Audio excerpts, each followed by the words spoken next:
This is Adam Elik reporting from Nangarhar Province, Afghanistan. A refugee crisis is tearing apart lives at Chamtala camp near the Pakistan border.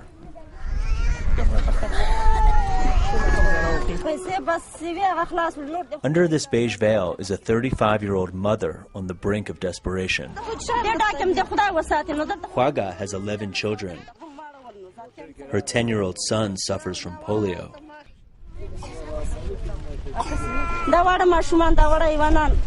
Look at all these children, these small kids. We don't have a roof over our heads. The weather is also very cold here. Our savings have now run out. We have no hope other than God. Khwaga and her family are among 3.5 million Afghans who have voluntarily returned from Pakistan since the Taliban fell 7 years ago. The wealthy came back first, anxious to reclaim their land. But 2008 marks the return of the poorest refugees, almost 300,000 of them, most without land or family to return to. In November, the United Nations High Commissioner for Refugees, Antonio Guterres of Portugal, visited Chamtala. These are the poorest of the poor, the most vulnerable of the vulnerable. We that live in normal houses, that live in countries that are spending billions of dollars to rescue their financial systems, we need to understand that if we are not able to rescue and to guarantee them a dignified life, then nothing makes sense. International aid groups have provided makeshift homes and water, but the region has 4 other camps like Chamtala, and there is not enough food, medical care, and shelter to protect against the winter chill. Life wasn't always so dire for these refugees. For decades in Pakistan, they lived in bustling camps that were so large they seemed more like towns. But Pakistan closed 2 camps in the past 18 months.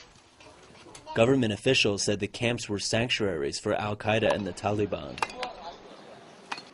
The closures and Pakistan's crumbling economy sent nearly 300,000 refugees back home.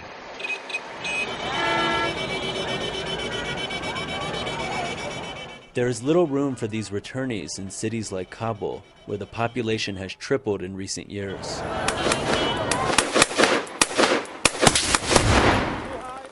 And more rural parts of the country remain unsafe for return.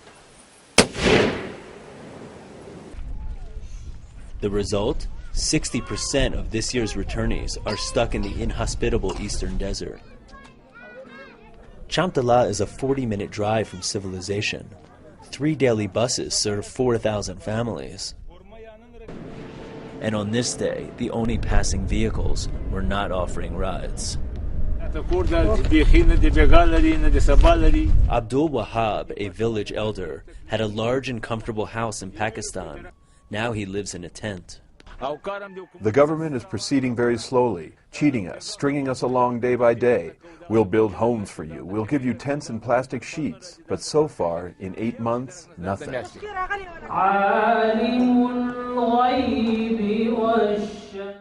At an international refugee conference in Kabul, the Afghan government has requested millions of dollars from donor countries, but the funds won't arrive until the spring. 7 years into Afghanistan's reconstruction, the country still lacks the money and the capacity to absorb its own people. The weather is getting cold, so the government should accelerate the building of the homes.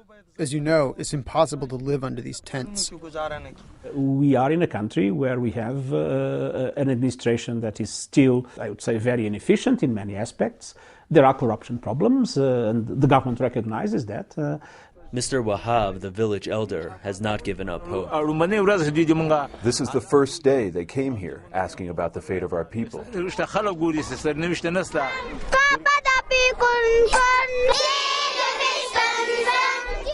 Over the years, other camps have gradually improved.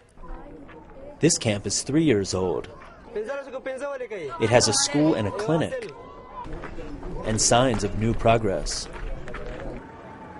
But for the poorest returnees, a mild winter may be their only hope.